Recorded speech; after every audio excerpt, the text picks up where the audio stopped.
Llegué tarde. Psicoanalistas con perspectiva desorientada. Paloma Castillo, Albana Paganini y Felipe Agüero. Bienvenidos a Llegué tarde, psicoanalista con perspectiva desorientada. ¿Cómo estamos, chiquillos? Más desorientados que nunca. Más desorientados. Oye, bueno, en los últimos capítulos nos hemos dado cuenta que no entendemos nada, que no le achuntamos a nada. Nunca le achuntamos a nada. Que las cosas que pasan no tienen nada que ver con las que imaginamos. Estamos efectivamente más desorientados que nunca. Fue un título perfecto esto.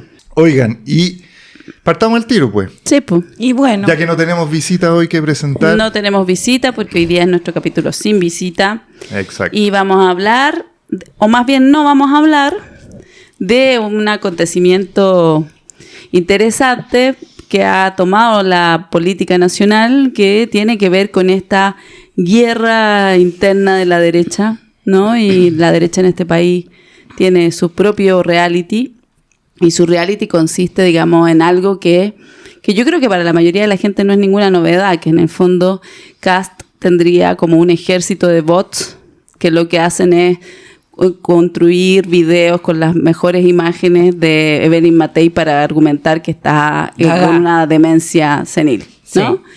Y bueno, ya da harto material además, ¿no? Como hay que decirlo, que tampoco es que sea una persona con el que sea tan difícil. ¿Será sobre Evelyn o sobre Matei? O sea, partió así, ¿no? Abordó esta campaña desde este lugar y de pronto como que es súper interesante. A mí me parece muy gracioso mirarlo desde esta vereda, sobre todo porque amenaza con querellas, ¿no? A esta horda. Y lo que más me parece interesante del tema es el modo en que ella se apropia de un discurso feminista, ¿no? De que ella está siendo como víctima. Hasta la Tere Marinovich, esta también. Todos, y todas. Como que hay una especie de alianza femenina, sí, para decir, bueno, así es como estos varones nos tratan, ¿no? Nos ningunean, nos bajan de campaña, nos han tratado durante todo este tiempo.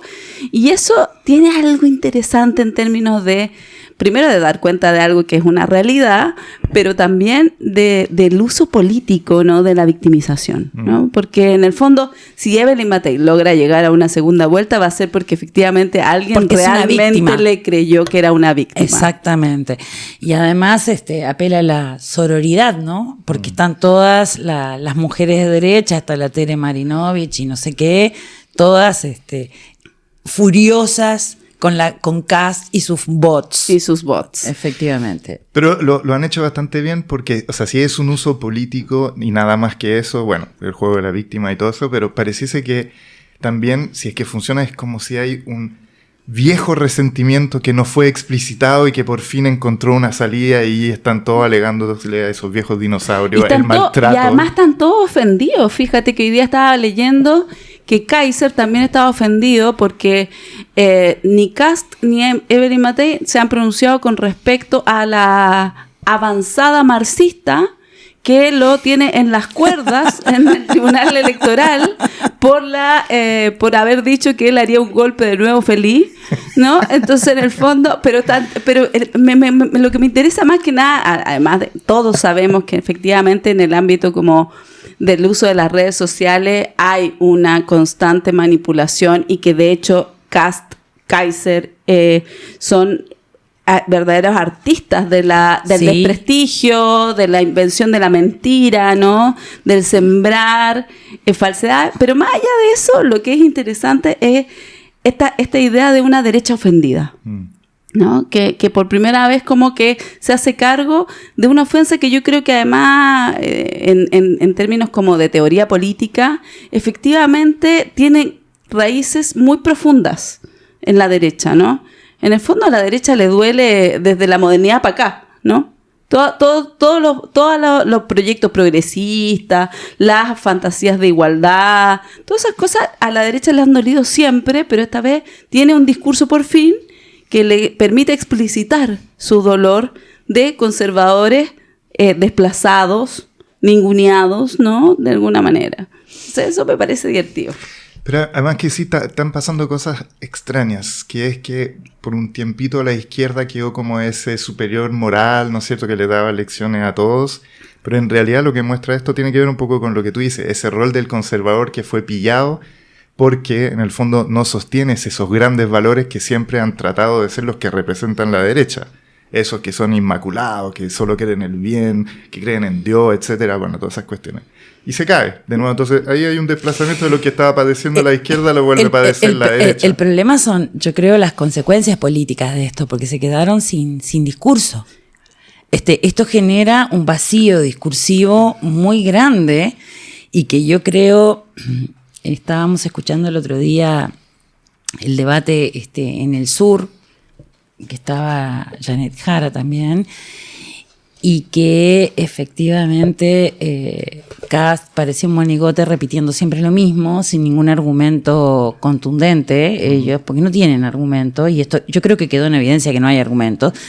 Matei toda tembleque, efectivamente, y Jara creo que tiene un muy buen asesor, porque usa el humor, y lo usa muy bien, y no se le mueve un pelo con el humor, y es muy chistosa. Frente a un público hostil. Y estaba frente a un público hostil, y no se arrugó.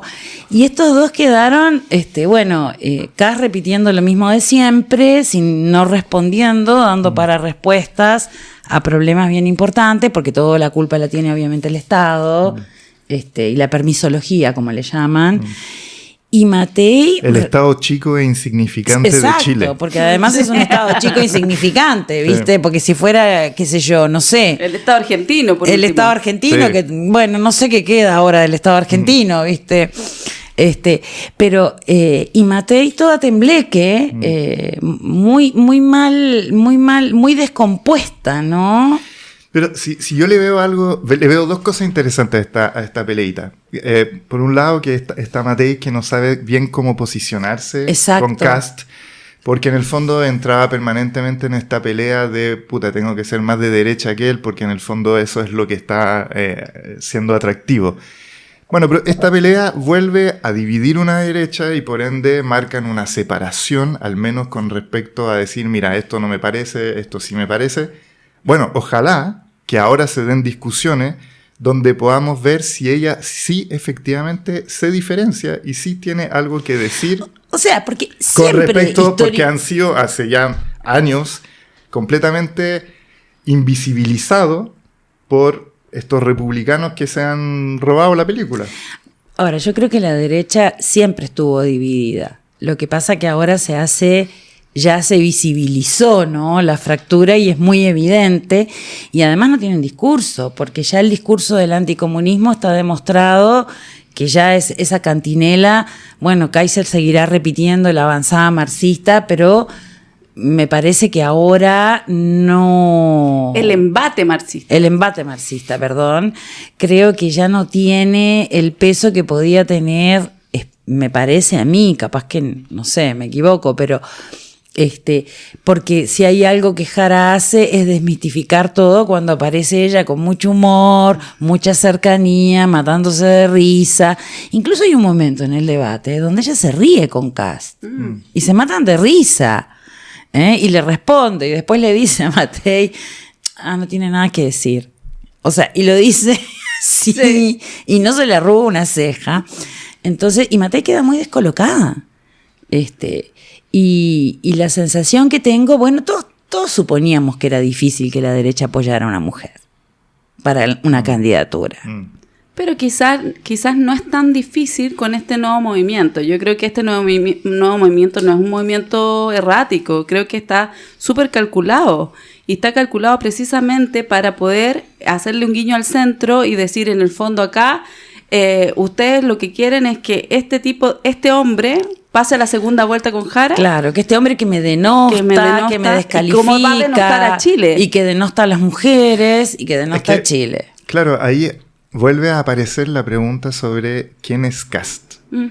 Y entonces, ponte tú en el podcast de Matamala, hicieron una conversa bien interesante sobre, al final se preguntan, ya, pero hagamos como que salió Kast. ¿Cómo se imaginan el Chile de Kast? Y en realidad tú te preguntáis sobre... Como lo puse el Kast, este gallo que igual parece ser distinto a Milei y a Trump, entonces no, estemos tranquilos, no es tan zafado como ellos, porque está más regulado y todo, pero también es el que incesantemente viaja a Austria, a Europa, Sí. a Vox, a juntarse con toda esta gente, y este uso de los bots de una manera tan maliciosa muestra cierto aspecto de la cara de este gallo que estaba calladito, silencioso, que se hace el piolita, pero que en realidad es bastante... De piola no tiene un pelo. Exactamente. O sea, Y es además, monstruoso. todos hemos sido víctimas de su forma de abordar el desprestigio. O sea, en particular nosotros, o sea, yo Claro. con mi grupo de Levi fuimos víctimas en febrero Pero- de una operación de Cast por adquirir visibilidad. O sea, lo que Matei denuncia no es irreal, o sea, es real. El tema es que yo lo que creo es que lo interesante de la situación es que esta vez a eso le van a sacar un crédito político que no lo tenía. Un rédito político que no lo tenía, que es que en el fondo de pronto ya es una víctima. Y es funar al funado. Y yo pienso Sí. que esa es una manera, además de pensar en este rédito político de votos de centro derecha, Sí. digamos, ¿no? De una agenda de derecha un poco más liberal, ¿no? Que yo creo que es donde ella se quiere posicionar y ahí está la pelea, ¿no? O sea, ella le está hablando a las mujeres de la derecha y Exacto. del centro, ¿no? Las mujeres de centro derecha, Sí. porque las mujeres de ultraderecha, Opus Dei, van a votar por Kast. Sí. O sea, eso está fuera de discusión y la idea de ser sororas no está en juego, me parece, ¿no?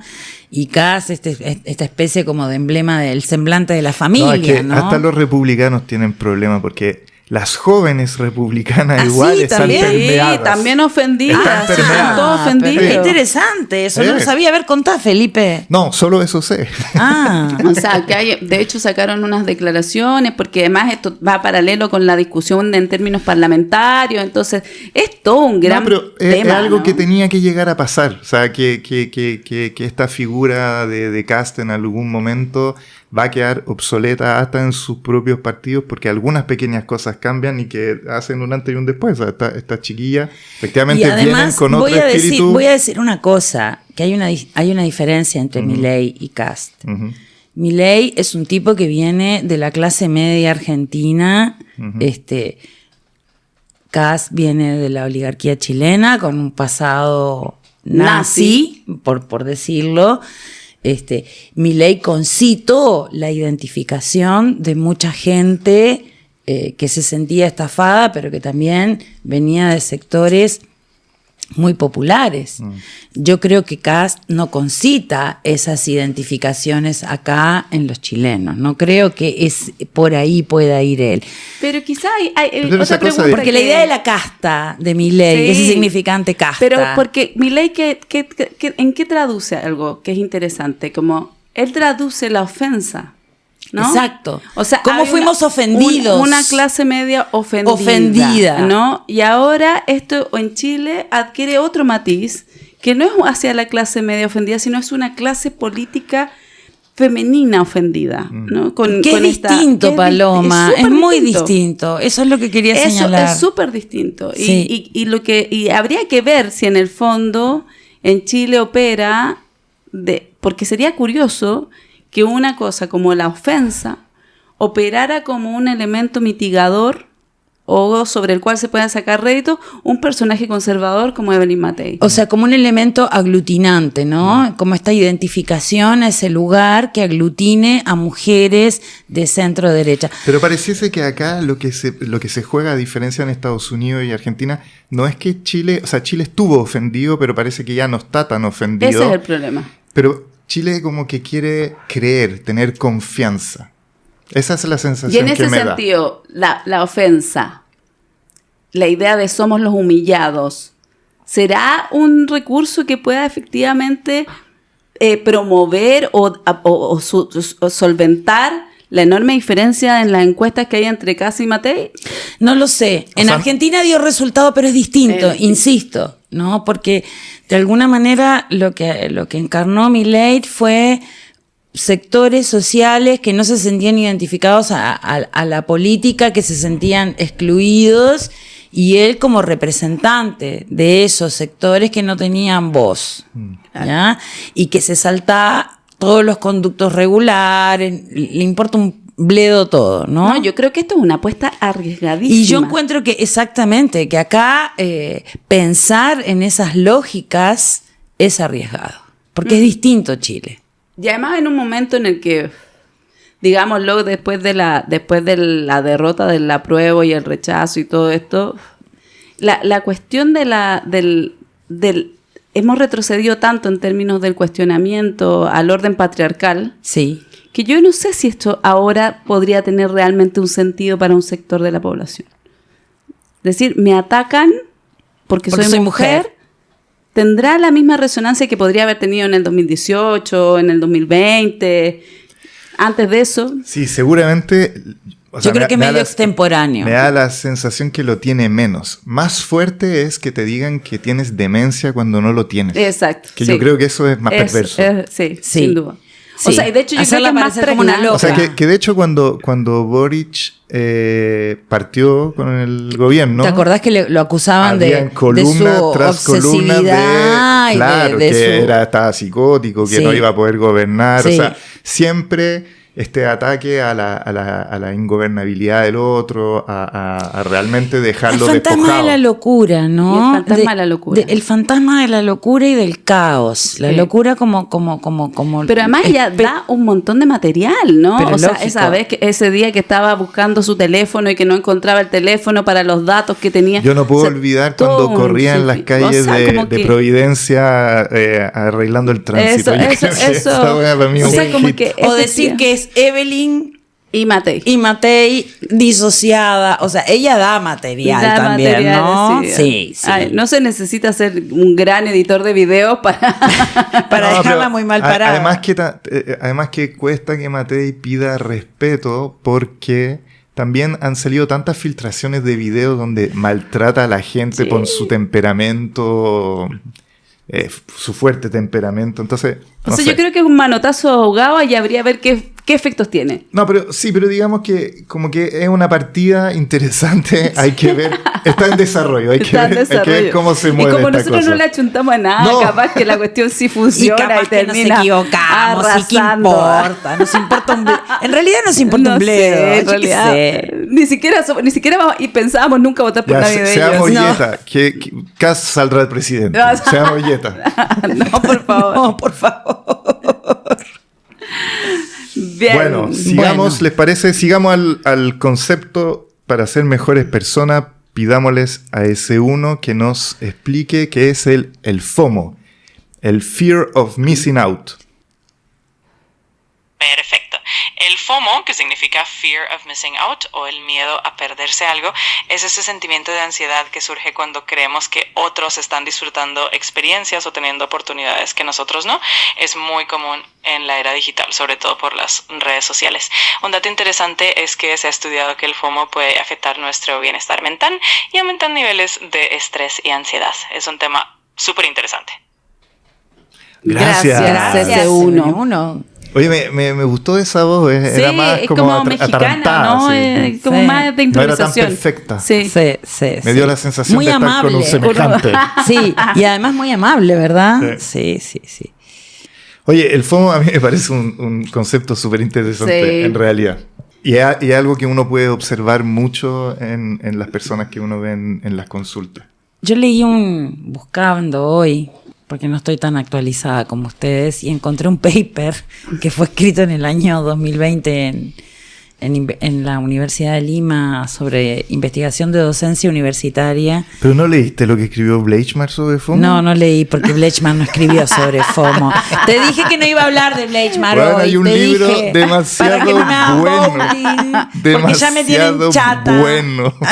Pero él te va a decir lo que dicen los franceses del FOMO, sin Bueno, duda. seguramente.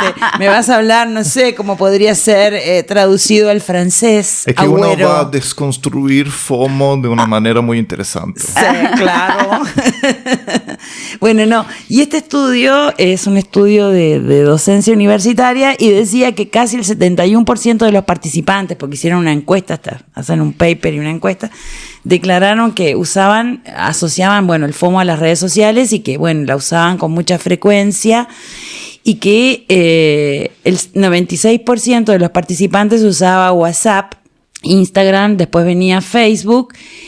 y que el miedo a perderse experiencias y a ser excluido era el principal factor de motivación, bueno, obvio, los papers a veces son muy obvios, que impulsaba a las personas a encontrar un uso constante y excesivo de los sitios de redes sociales. Y esa especie como de afán ansioso de mantenerse siempre conectado con otros por miedo a perder experiencias, como dice ese uno, gratificantes, ¿no? Pero que eso lleva a un uso compulsivo de las redes. Y lo interesante es que hacían un promedio que la gente, los estudiantes usaban más o menos un promedio de aproximadamente 4 horas por día en redes mínimo, justamente por la ansiedad que produce estar fuera del circuito, ¿no? Y en usemos todas las palabras, un scrolling eterno. Exacto, ¿no? Que es ese hilo infinito de contenido. De estupideces. Y que te llevan a una cosa, y que te llevan a otra cosa, y que te llevan a otra cosa, y otra cosa, y otra cosa, y quedas Pero a mí lo que me anestesiado. pareció súper interesante es que el concepto apela a varias cosas, y entre esas una que no dice ese uno, que es que en el fondo hay como una suerte de envidia. Bueno, yo pensé, voy a decir algo. Pensé yo en dije, Bleichmar. No pensé en Bleichmar. Pensé en la envidia. Sí. Y pensé en Melanie Klein, en la envidia, ¿no? En pensar que el otro, que publica esas fotos maravillosas, tiene una vida maravillosa, está disfrutando mientras yo estoy aquí podrida, encerrada, Sí. en fin. Esa cosa que traen las redes sociales, ¿no? Que publico mi foto con palmeras en la playa, disfrutando, y yo aquí, ¿no? Sí. La envidia que eso produce, más que ansiedad. Sí, pensé. yo también pensé en eso. ¿Viste? Me pareció súper interesante que estuviera mezclado con este tema de la envidia, ¿no? Ver que otro está haciendo algo que yo no puedo hacer. Y pensaba, no sé, si la pretensión de la gente cuando publica sus fotos, ponte tú viajando, y hay fotos preciosas, ¿realmente estará pensando en apelar, no conscientemente, por supuesto, a la envidia del otro?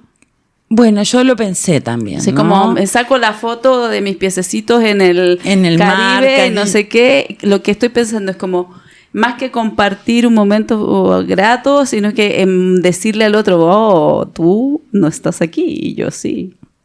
Sí, debe haber eso. Pero Debe al haber mismo un poco, tiempo, pero no debe ser muy consciente, yo no, creo. porque en verdad es peligroso, porque la gente te puede odiar en Te vez puedo- de quererte. Exacto. Y uno ¿cachai? quiere ser querido. Uno quiere ser querido, es como un instinto básico. De hecho, Claro, pero es la lo que imagen guía del winner, es el semblante del winner, ¿no? Pero Mira, lo que yo guía estoy la acá. ética, lo que guía la moral, en teoría, es no perder el amor. No perder el amor del otro. Así se construye la instancia superyoica, que es como la que guía ese tipo de razonamiento.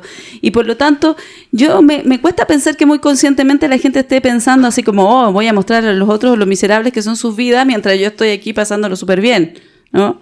Creo que no es muy consciente, pero que sí. Ahora, a mí porta siempre algo de la me llamó la atención, ¿no? Cómo la gente publica, y sobre todo hay generaciones más jóvenes, ¿no? Sus fotos, lo que comen, a dónde van. Sus platos de comida, eso Sí, siempre me llamó la atención. A mí también, y estoy comiendo esto, y voy a tal lugar. Siempre me llama la atención, ¿no? Como una especie de exhibición de un semblante muy grandioso, que no es la vida en realidad, pero bueno. Pero está el tema de cumplir con ciertos requisitos que te dan ese estatus que tú Bueno, siempre estás ser persiguiendo. winner frente a losers, esa categoría que se usaba en una época. Pero hay otra cosa que también es súper divertida en esta cosa, que es que en el fondo el modo en que se establecieron estafa a partir del FOMO, ¿no? Por ejemplo, hay una estafa millonaria de una fiesta que organizaron una agencia ¿Cuál, la Derecha gringa. Fest? No, la Derecha Fest sí estos se hizo. cabros que hicieron una Que fiesta hicieron en la una isla fiesta en la desierta. isla y que hicieron que la gente pagara un montón de plata. qué pasó? Es tan Y bueno ese era documental. pésimo. Era pésima la fiesta, era pésimo todo, los súper estafaron, le dieron unos sándwiches de queso súper malos, que le sacaron fotos, pero todos fueron porque en el fondo era como la mejor fiesta del mundo, Sí. a la cual tú no te podías perder, y entonces era un montón que tenías que pagar por ir, y tú no te querías quedar fuera, porque eso también tiene el FOMO.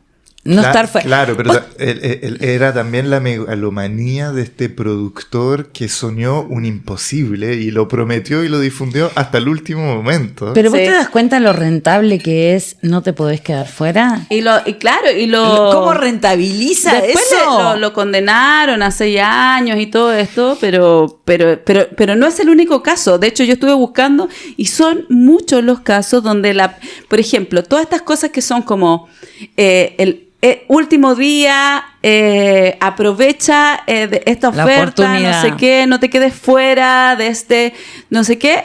Todas esas cosas están localizadas como en un tipo de marketing que está orientada al FOMO. Sí, Que en el fondo es se ocupa un montón y tiene que ver con que en el fondo tú apela como al consumo compulsivo.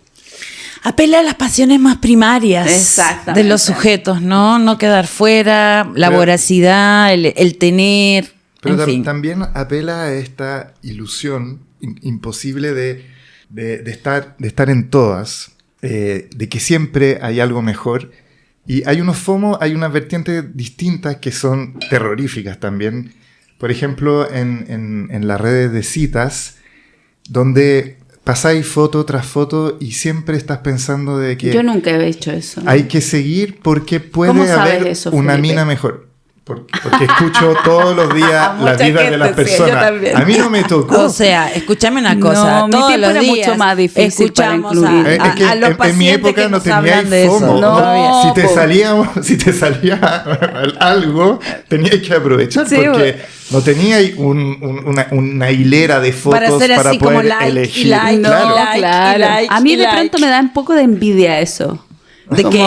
Que ¿Qué te la da gente, envidia? no sé, como que mi tiempo, las relaciones y todas esas cosas se construían de otra forma. Uno tenía que hacer cosas para conocer gente, ir a lugares, Sí. involucrarse en cosas. Sí. Y me da curiosidad a veces y envidia en otras.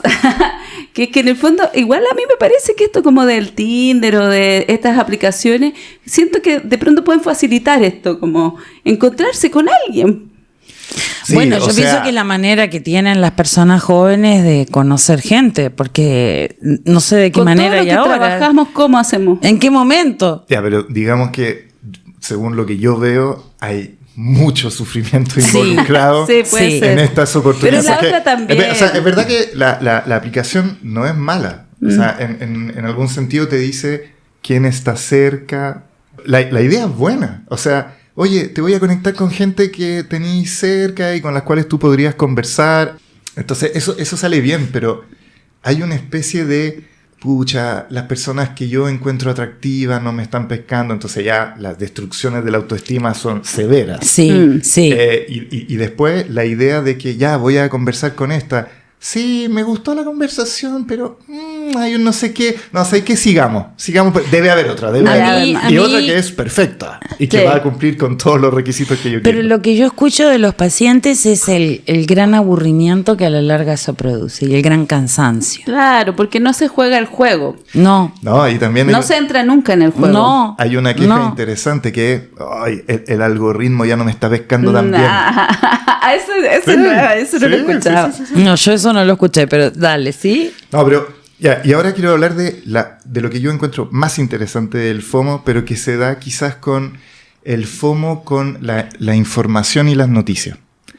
Que ahí siento que nos toca una vertiente como más reptiliana de Ya, nuestro cerebro, a ver. más primitiva, que tiene que ver con en el fondo nuestras tendencias paranoicas de nosotros ser seres humanos que se tienen que adaptar a un entorno difícil y que antes eran los mamuts, ahora es más sutil la cosa, pero que en el fondo te obliga a estar todo el rato informándote, porque si tú pierdes una información podrías no estar con actualizado, y esa actualización es fundamental para tu mejor adaptación.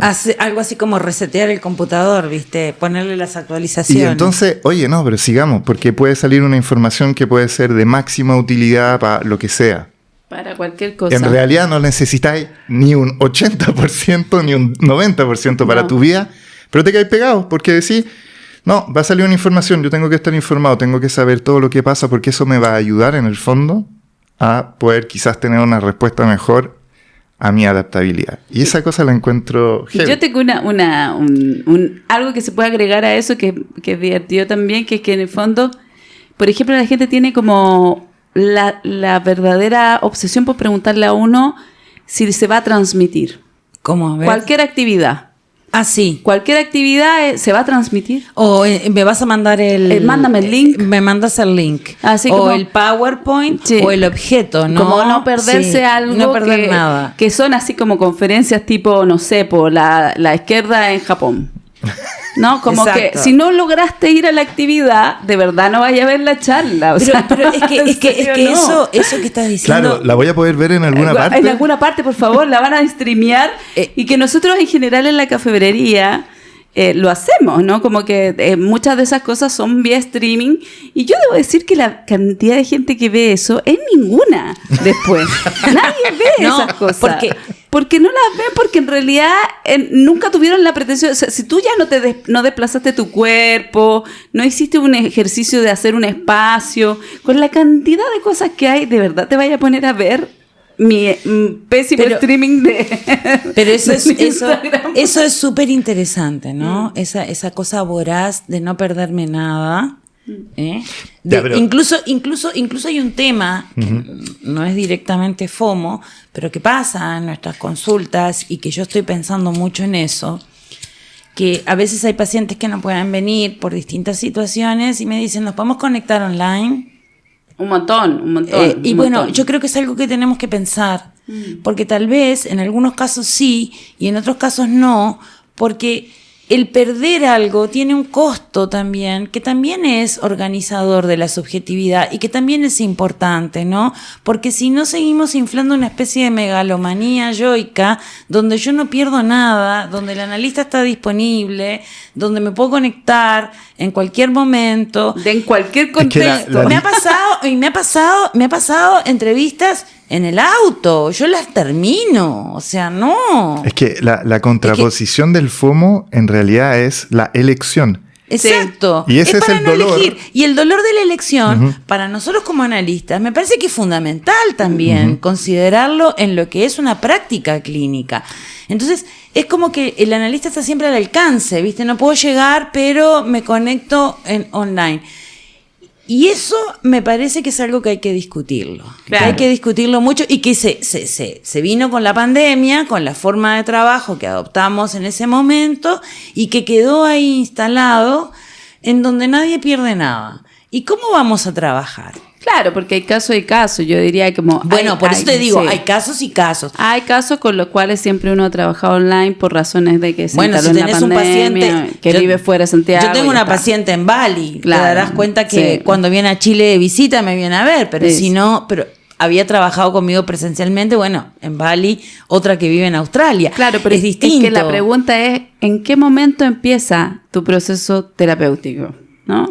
Ahí va. En el instante en el que tú te conectas, clic, o en el instante en el cual tú tomas la decisión de tomarte el tiempo de ir en el metro y decir, bueno, mira, hoy día voy a hablar de esto, que muchos pacientes lo hacen, ¿no? Que Sí, en el fondo por es supuesto. como, me vine pensando en que hoy día te iba a decir tal cosa, sí. que implica que el trabajo empezó 1 hora antes, o quizás días antes, ¿no? Eso quiero decir, hay un ritmo de un espacio y un tiempo que es fundamental en nuestro trabajo.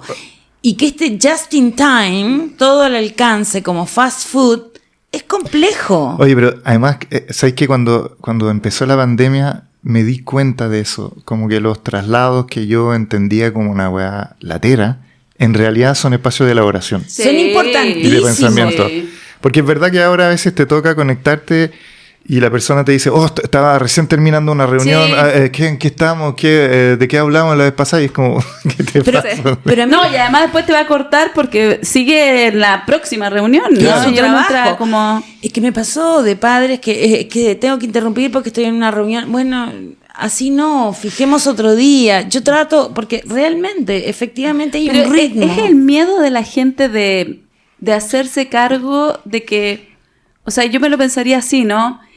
De que hay un tiempo que ellos interpretan como muerto, pero que en realidad es un vacío necesario.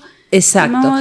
Yo pensaba bueno, que mucho. quizás es tan difícil compatibilizar la vida contemporánea con la idea de que uno se pueda tomar 2 horas y media en un proceso terapéutico, porque entre que entra, está en la terapia, luego se va a su casa, no sé qué, tomarse esos 3 horas o 2 horas y media, pensemos en el transporte de Santiago también, es una elección que implica toda esa experiencia. Exacto. De hecho yo me acuerdo que en la pandemia hicimos un encuentro y yo hablaba de eso, de la pérdida justamente de ese ritmo que implica prepararse para ir al análisis, el momento del trayecto, mal, ¿no? o salir caminando, elaborando, pensando, y que son tiempos elaborativos, ¿no? Y que estos clics así son complejos. Si hay tantos ataques de pánico es porque no hay tiempo de elaboración en nuestra sociedad. Exacto. Si ese es el asunto. Exacto. Ya no, o sea, la valoración del tiempo ha cambiado tanto, la relación brutalmente con cómo uno hace las cosas. Yo tengo pacientes que después de la sesión se quedan en el auto 30, 40 minutos antes de irse. No, y eso es algo, o sea, bacán, sí, pero es algo que nadie hace. No, pero es la que son gente pacientes que se va chocando hacen ese proceso. Porque como está claro, alterada como, después de la sesión, empieza a chocar o la pelear gente con que todo el mundo. camina después de la sesión o que va a hacer otra cosa. Yo caminaba porque mucho. hay algo de lo que pasa ahí que no termina de pasar ahí, ¿no? Que es bonito y que sigue ocurriendo después. Que sigue ocurriendo después. Pero tiene la efectos. capacidad disociativa de hoy, bueno, que tiene estos costos de ataques de pánico por todas partes, es muy impresionante. Es muy impresionante. O sea, ¿cómo salís de una cosa en la que se te removieron cuestiones y luego pasáis al instante con otro clic a otra cosa? Pero además me encanta cuando a uno le recuerda al paciente que tiene 50 minutos a la semana, porque obviamente que ya no son 3 sesiones a la semana, o sea, tienes 50 minutos a la semana que tú decidiste poder supuestamente conectarte contigo mismo. Y a veces te das cuenta que cuesta mucho eso. Pero ¿sabes qué? No nos pasa solo a nosotros los psicoanalistas. Yo que estoy en este proceso de recuperación de mi pie, voy al kine 3 veces a la semana, entonces que es harto tiempo, porque entre que me desplazo, voy, hago el ejercicio y todo. Y veo cómo esas personas que trabajan en la kine interrumpen a las personas que están conectadas a su teléfono, contestando mensajes, no sé qué. Y el otro día escuché como la persona le decía, esto solo dura 1 hora. ¿Puede prestarme atención? Claro, sí. Puede prestarme atención porque esto solo dura 1 hora. Entonces, esta hora que usted está aquí, no puede estar así como conectado, escuchando, no sé qué. Y cuando los niños le dicen a los papás, oye, ¿puedes prestarme 5 minutos? Es lo mismo. No lo dicen por desgracia. No lo dicen por desgracia. Yo siempre, por ejemplo, valoro mucho, y se lo digo a los padres, el trayecto, y los niños lo valoran mucho, el trayecto de los padres, de que los traen. Entonces tengo varios pacientes que después pasan por que comen algo rico y que se van a comer algo rico con el papá, o van a Fork y compran el yogur no sé cuánto y me cuentan, y digo, bueno, esto es parte de este proceso, porque además es una investidura del espacio y es una investidura de los padres hacia el niño, ¿no? De traerlo, de porque llevarlo. Al final el FOMO es pensar que uno siempre debería estar en otra parte. Sí, Exacto. en otra parte, Entonces, totalmente. Y no puedes estar en ningún lado al final. Sí. Y eso es muy bonito porque hay padres que interpretan, por ejemplo, que los niños les piden cosas ricas después de la terapia porque en el fondo van como una especie de chantaje, ¿no? Como Pero después de esto comemos papas fritas. Pero no es eso en realidad, es una invitación de otro tipo. Es una invitación amorosa. El papá el que le dice al chico, oye, después de esto quiero mis papas fritas. Claro, porque además el que espera es él. No, pero sabes que los niños lo valoran muchísimo, ¿no? Y lo traen a sesión, ¿no? Como Oye, sí, igual yo iba a decir eso antes, cuando estábamos hablando de que, bueno, les cuesta a los pacientes llegar y todo, pero al final se da una cosa rara, que la psicología ha tenido un auge en este momento, siendo que está todo en contra de esos espacios como de elaboración psicológica. Oye, los gallos igual vienen, ¿cachai? Sí. O sea, se conectan y todo, están con sus locuras, ya tenemos que... Siempre uno ha tenido que decir que los pacientes son los pacientes y vienen como pueden, ¿cierto? Sí. Pero la verdad es que la gente va. La gente va. Trata de hacer algo. Y hace estas cosas que yo creo que en el fondo cuando uno efectivamente le apuesta a la clínica presencial y asume también los costos de la clínica online cuando se trata de gente que está muy lejos y que está bien, porque es la única forma que tienen, pero que también esas personas que están online se otorgan un tiempo previo o después o durante la semana para poder participar de es porque efectivamente hay un nivel de compromiso, como con esto, ¿no? Pero claro, yo creo que donde más se ve, por ejemplo, en los eventos académicos o las charlas, ¿no? Como, bueno, lo van a grabar, lo van a grabar. Oye, y me estaba acordando de que algunos pacientes a veces trabajamos ciertos temas sexuales y en los trabajos de terapia sexual, el trabajo... No vamos a hablar de eso hoy día. No, levemente nomás, levemente. Sí. No, pero voy a decir una cuestión que el primer ejercicio que tú puedes proponer para ayudar se llama sensibilización sensorial. Y es una cuestión muy simple, que tú con tu pareja te pones en un lugar cómodo, que ya es difícil. Sí. Tú les dices, lugar cómodo, échenle onda, dense media hora, 15 minutos... tu pareja te va a acariciar, no tiene un objetivo sexual al principio, entonces es recorrer el cuerpo acariciándolo y la persona tiene que detenerse y sentir lo que da o sentir el que recibe y después se cambia. No sabí la revolución que esas cosas generan. Pero ¿sabes qué? Yo tengo un súper dato para eso. Un súper dato. Dale. Y con eso cerramos. Dale. Que es que hay un conjunto de juegos de mesa, como con tarjetas y dados y tiempos, ¿no?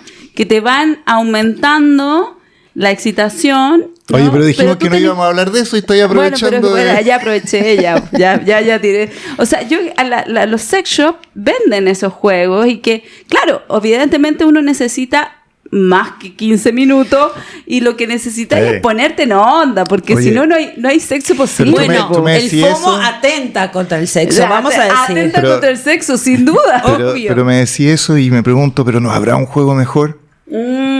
Claro. Estás capturado, Felipe, yo estoy segura. Estoy capturada por el FOMO. No, hay unos juegos, se llaman así cursimente como placer, romance, cualquier cosa, ¿no? Pero en el fondo hay que ponerle onda al sexo igual. Tiempo. Claro. Y tiempo, onda, y buena onda, ¿cachai? Como si no funciona. Sí. Nada es automático. Ya, vamos al tema de hoy, que es la amistad. Sí, hoy día nos vamos a hablar de la amistad, ¿no? Oye, quiero empezar tema. Diciéndole cómo las quiero, ¿no? Oye, sí. Yo estoy súper contenta con este tema porque creo que me permite a mí hablar cosas que hace tiempo vengo pensando, pero que además encontré en un libro que estamos leyendo en un grupo de estudio, en este libro que se llama Amistad, un ensayo compartido de Mariano Sigman y Jacobo Vergareche. Una serie de cosas que me permitieron pensar eso también, como ¿qué es una amistad al final, no? Que nadie sabe bien qué es, ¿no? O sea, lo que es interesante es que todos tenemos experiencias cercanas con ese supuesto concepto, pero claro, al momento de decir, oye, pero dime qué es la amistad, es más difícil. Es súper difícil. Es muy difícil hablar de la amistad, en Ustedes realidad. saben que el tema de la amistad aparecía ya en Aristóteles, ¿no? Sí. En la Ética de Nicómaco. Sí. Como un rasgo ontológico, como algo propio del ser humano, ¿no? Sin amigos nadie querría vivir, aunque tuviera todos los otros bienes, escribió Aristóteles. Sí, era una virtud para Aristóteles.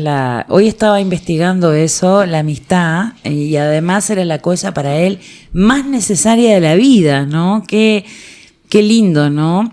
Y oye, y en una sociedad donde tenemos cada vez menos amigos y cada vez menos tiempo compartidos con ellos, cuando la gente, o sea, cuando los analistas ven en qué dedicamos nuestros tiempos, está quedando a la cola ya. Sí, el FOMO va atenta contra la amistad.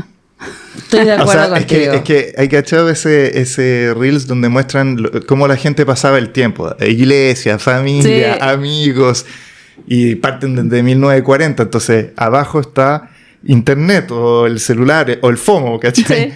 Y no se mueve porque todavía no existe. Y una vez que entra, pasan 10 años y queda en el ranking número 1, desplazando todas nuestras actividades anteriores que tenían que ver con la relación con las personas presencialmente, Sí. o en lugares, o en instituciones, Sí. en colectividades. Es muy impresionante esa cuestión.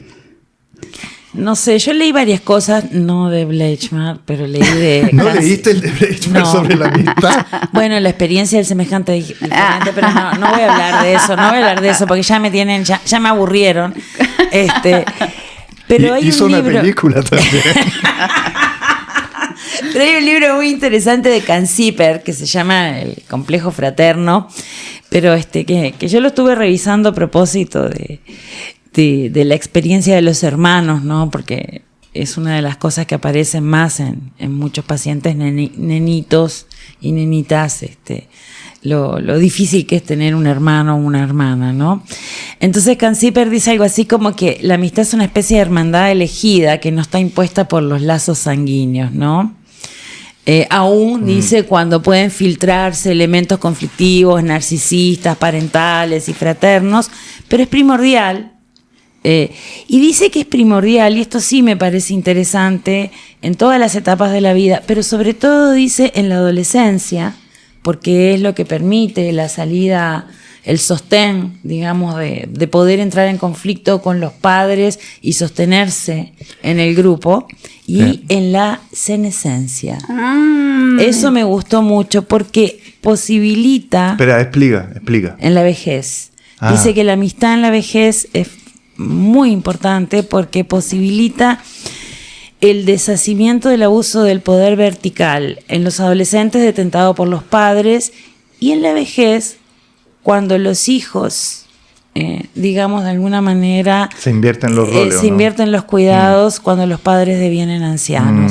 Entonces dice que en la senescencia la amistad es un elemento fundamental de la subjetividad, ¿no? Como Claro, algo cuando que los hijos sostiene. te quieren encerrar en Cuando el los hijos te manicomio quieren y los encerrar, amigos te que te dicen, salva. O te "Resiste". empiezan a mandonear, viste lo que tenés que hacer, que no entendés nada, etcétera. Pero me gustó mucho eso a mí. Es bonito esa cuestión porque efectivamente cuando el adolescente abandona, intenta abandonar, ¿no es cierto?, como el yugo familiar, esa jerarquía con los padres, toda esa relación viscosa, se entra en una concientización generacional. Sí. Que uno es una generación versus Exacto. otra generación Diferente. Y hay unos pares que van a como convivir en los embates de la vida de una manera horizontal. Sí. Ahí se da algo Sí. interesante, sí. Sí, pero también la amistad es un espacio... A ver, yo definiría, y me voy a arriesgar a una definición muy personal, ¿no? Que tiene que ver con que en el fondo yo creo que la amistad es una actividad que tiene mucho conflicto. Sí, interna, claro. porque para nada es esta idea idealizada No es funcional. como de Esa es la fusión, diferencia. ¿no? Y de que efectivamente es una forma de amor Es una que forma se de amor. sostiene durante muchísimo tiempo, quizás toda la vida, quizás no, y que además implica, digamos, ciertamente compartir ciertas cosas, ¿no? Tal vez un diagnóstico, tal vez un trabajo, tal vez una actividad cotidiana, códigos, ¿no? Un diagnóstico común de la realidad, una cierta comunidad, ¿no? Y que yo distingo en general los amigos de la gente que quiero, que creo que es súper distinto, porque en el fondo hay mucha gente a la que quiero, ¿no? Y que son gente que quiero y con la cual me puedo encontrar en distintos contextos, una vez cada 3 años, una vez cada 10, una vez cada 15, y sentir mucho cariño, ¿no? Pero la amistad yo la pongo siempre en un lugar más productivo, ¿no? Como en general mis amigos son más contingentes porque tienen que ver con las cosas que estoy haciendo, ¿no? No con las cosas... No son tan eternos, ¿no? Sí. Pueden transitar entre ese lugar de la gente que quiero mucho, pero que no son mis amigos, ¿no? Mis amigos son gente con la que yo hago cosas, pienso cosas, hablo cosas, mando chistes, vuelven chistes o no vuelven, no, pero hay algo como de una cotidianeidad en mi amistad diaria, ¿no? Como no es como... Yo no soy una persona que defienda como críticamente la idea de amistad como esta idea como de que uno se encuentra cada 3 años y encuentra el mismo código. Porque la amistad es algo que se vive, ¿no? Que se encarna. Es O sea, una que yo- experiencia. Es una experiencia cotidiana. Yo lo Cotidiana, que exacto. encontré interesante de pensar esto es que es muy subjetiva la definición de amistad al final, porque tú no estás dando la tuya, que requiere Eso de esa dije, contingencia, ¿no es cierto? Que requiere de ese estar presente, no sé, compartiendo objetivos en común, moviéndose, una cuestión dinámica. Y claro, están los otros que uno ve cada tanto y uno les tiene cariño. Sí. Pero son como parte más de una historia, quizás. Y para otras personas esos son súper importantes, o quizás más importantes que los de la importantes, contingencia. sí. Es muy raro, Sí. es muy raro, ¿cachai? Bueno, yo pienso que hay distintas formas de amistad. Sí. No hay una manera de amistad.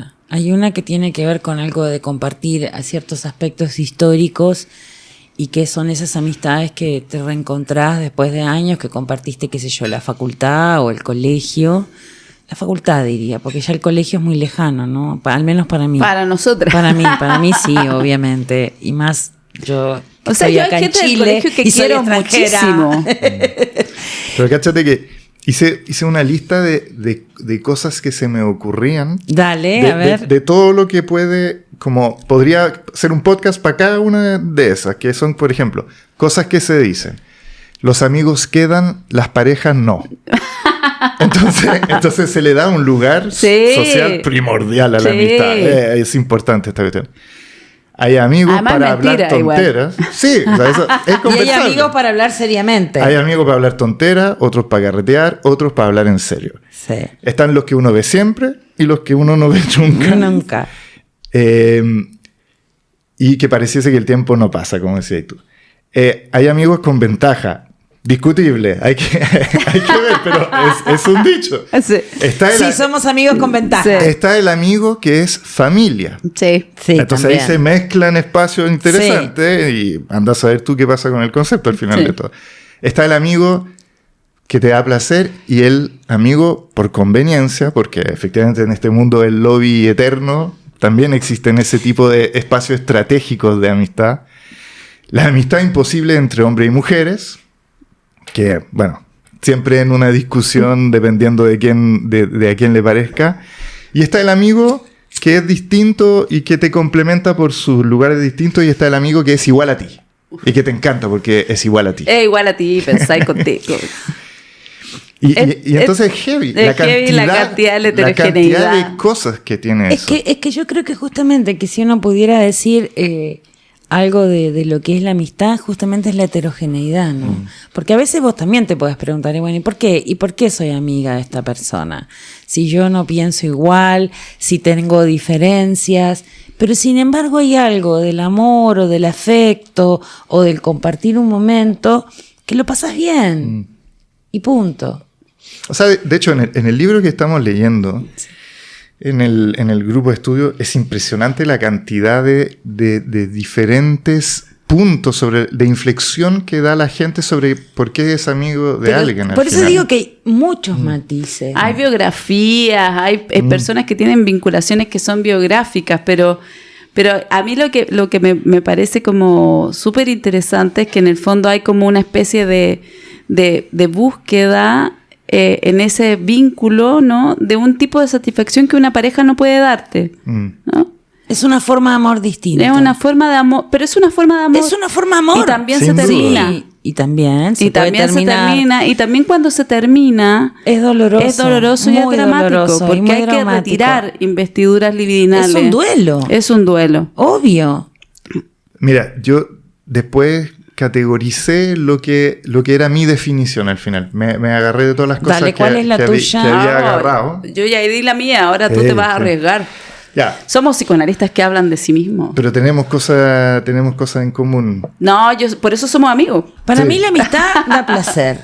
Sí. Yo disfruto del encuentro cuando tengo un amigo, una amiga. Lo paso muy bien. Como lo paso bien acá, con ustedes. El amigo tiene un interés en ti. Sí, cierto. El amigo, tú le revelas que te sientes un bicho raro en este mundo y él te dice que él también. Es cierto. Y te aceptas.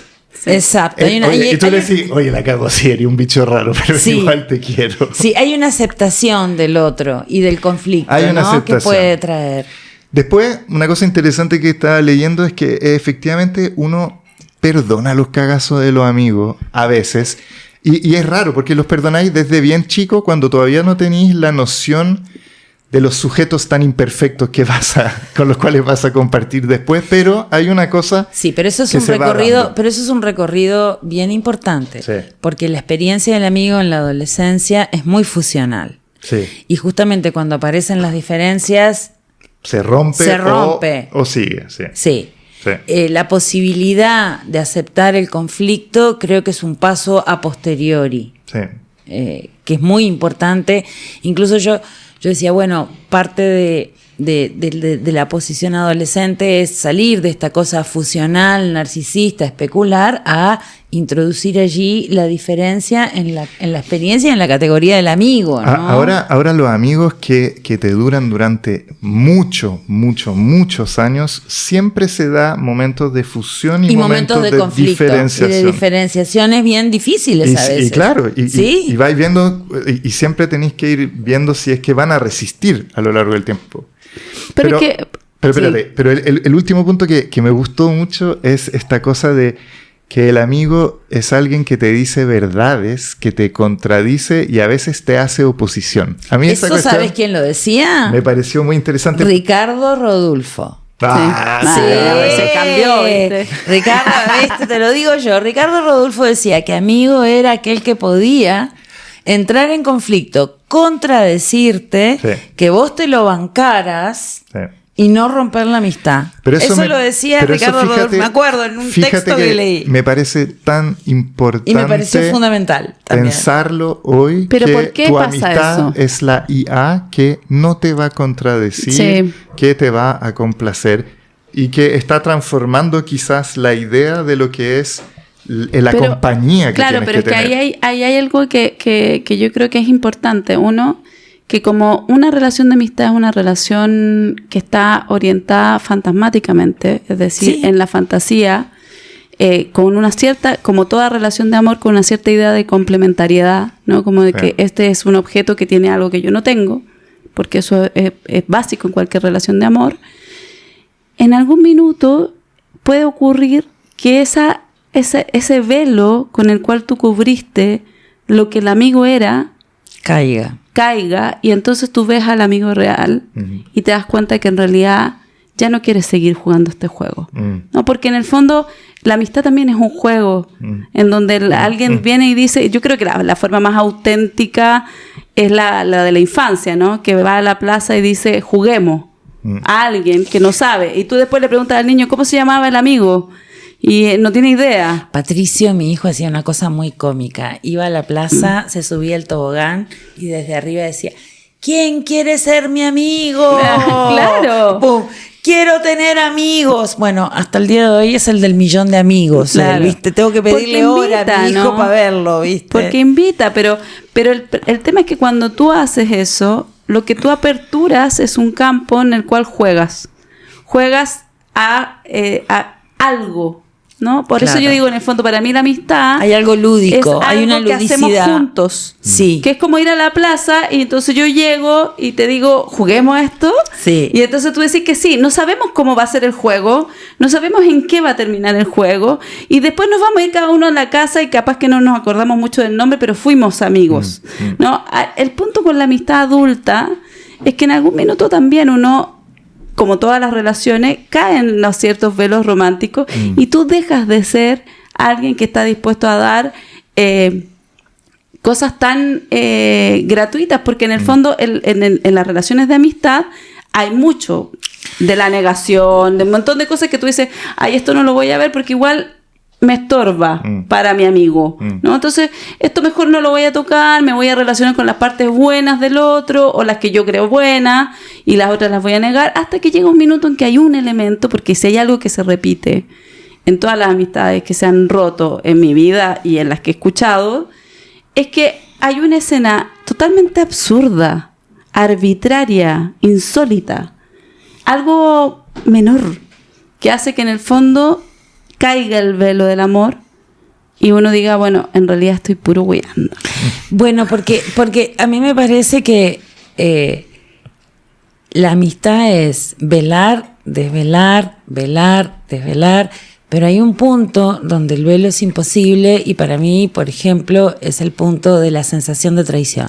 Por ejemplo, podría ser una, ¿no? Que ahí ya se quiebra algo interno de uno donde uno siente que eso no lo puede ya recomponer. Pero ¿te has dado cuenta que eso en general, pero yo lo he analizado un montón, ¿no? Como a raíz de mis propias experiencias más rudas con amigas que realmente he querido mucho y que en algún minuto han dejado de ser definitivamente amigas. Y es como, fue una escena absurda.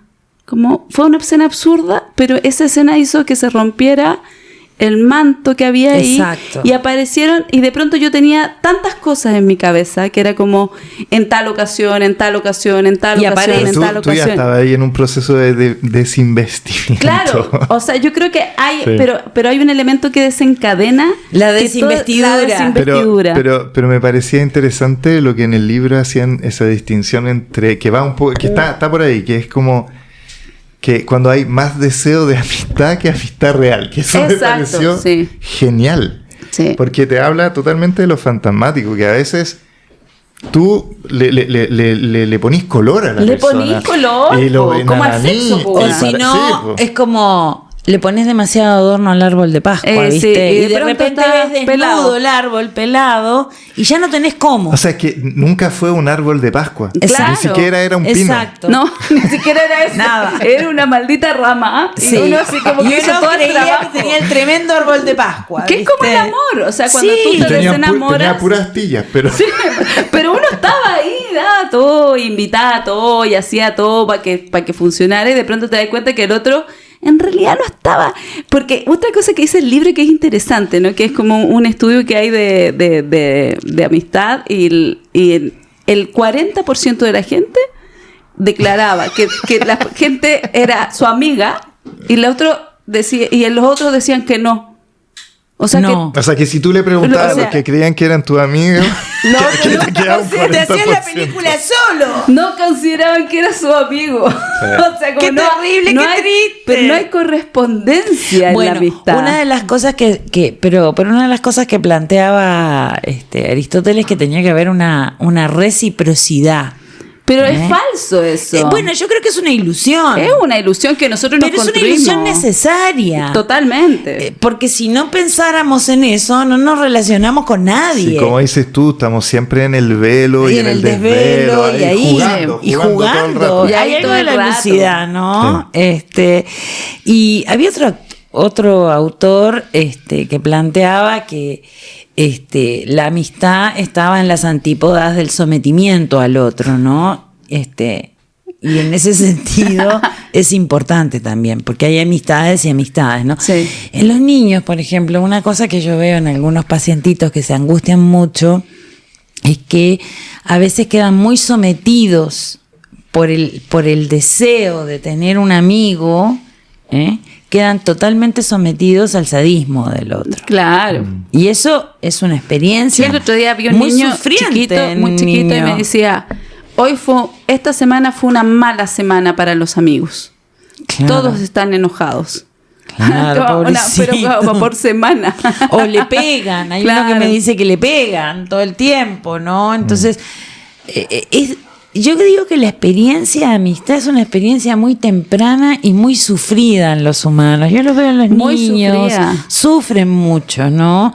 El otro día había uno que me decía, bueno, parece que ya no es mi amigo. Sí.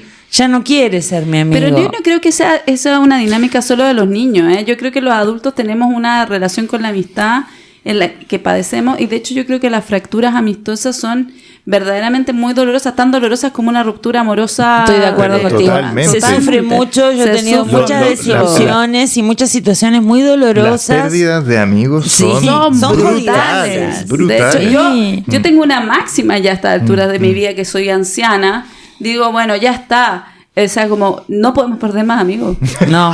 O sea, como yo... Bueno, no me ¿viste lo que, compórtate. bueno, ¿vieron lo que Por dice favor. Canziper, que es fundamental para la senescencia, para la vejez? Sí, sí, O sí. sea, Porque yo si ya no vamos a quedar No, pero- sometidos al pero- dominio pero de los también- hijos. Yo Con- les quiero decir que no nos podemos pelear porque yo ya no puedo no, perder no, más, no, y amigos. hago unos esfuerzos No, brutales. o sea, yo lo sé. Perdón, Agüero, no eres el único que hace esfuerzos aquí. Agüero. No te creas único. Bueno. Oye, bueno, ya, muy bueno, o sea, es un tema que da para más. Yo hubiese Podríamos querido hablar de más tantas otras cosas. ¿Se tiempo, acuerdan lo que les sí. comentaba solo para plantearlo porque lo encuentro interesante que las personas que quizás no trabajan en psicología y en psicoterapia no saben el deseo a veces que uno tiene de ser amigo de los pacientes Sí. porque te caen Muy bien. tan bien, porque pasan tantas cosas tan poderosas y las cuales nosotros tenemos que lidiar porque tenemos una función igual. Distinta. Tenemos unos objetivos, pero bueno, sigue siendo lindo querer ser amigo de alguien que quizás no lo va a hacer, digamos. Oye, bueno, pasemos al minuto cafebrería. Bueno, parece? ¿parto yo recomendando un libro o partís vos? ¿Quién va a leer? ¿Tú? Paloma. Ah, dale, tú recomiendas, yo recomiendo Bueno, después. yo voy a recomendar una escritora a propósito de la amistad que me gustó mucho, un libro que Jhumpa Lahiri, que es una escritora que nació en el Reino Unido, pero que es hija de padres bengalíes, radicada en la actualidad en Estados Unidos, y tiene estos cuentos que se llaman, bueno, el libro se llama El intérprete del dolor, y es muy interesante. Hay un cuento que es el señor Pirzá venía a cenar. Es un cuento precioso porque el telón de fondo es la guerra en Pakistán. Y tiene esta escritora una sensibilidad y una suavidad para escribir situaciones de la vida cotidiana. Este cuento del señor Pirzá es maravilloso porque te describe la preparación de la cena, el olor al curry, cómo venía.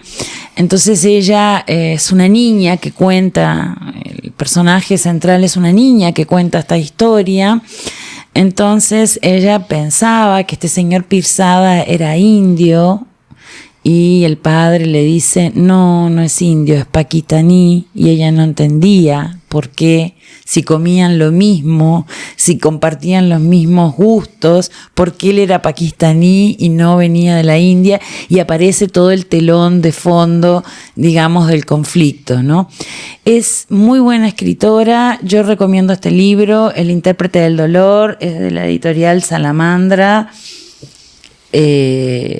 Es de una sensibilidad y una finura para escribir que me gustó mucho, así que se las recomiendo. Buenísimo. Minuto café, ¿no? Oye, ahora que tú dices que elegiste algo para pensar la amistad, me vengo a dar cuenta que lo que les voy a dar yo no tiene nada que ver. No Sí. tiene nada que ver. no Es como importa. ver un festival de psicopatía. Bueno, muy ad hoc a los tiempos. Muy ad hoc a los tiempos y es pura entretención. En realidad es una serie Así, ¿qué serie? que está en Paramount y que se llama Mobland o, en español, Tierra de Mafiosos. Hay muy buenos actores y después de verla sales pero conociendo los mejores garabatos del Reino Unido que, Genial. sabes que son buenísimos. Se te queda pegado. Ya. No, te la recomiendo. Tierra de mafiosos. Es para vale. entretenerse, es para entretenerse. Súper. Bueno, yo voy a leer un fragmento de este libro Amistad que estamos leyendo y que me parece que puede servir para poder que algunos puedan pensar, digamos, desde dónde piensan la amistad, ¿no? La regularidad más elocuente de todas nuestras conversaciones es que la gente no comparte verdades, pero sí intereses en su acepción más amplia. Aficiones, vicios, quehaceres, deportes.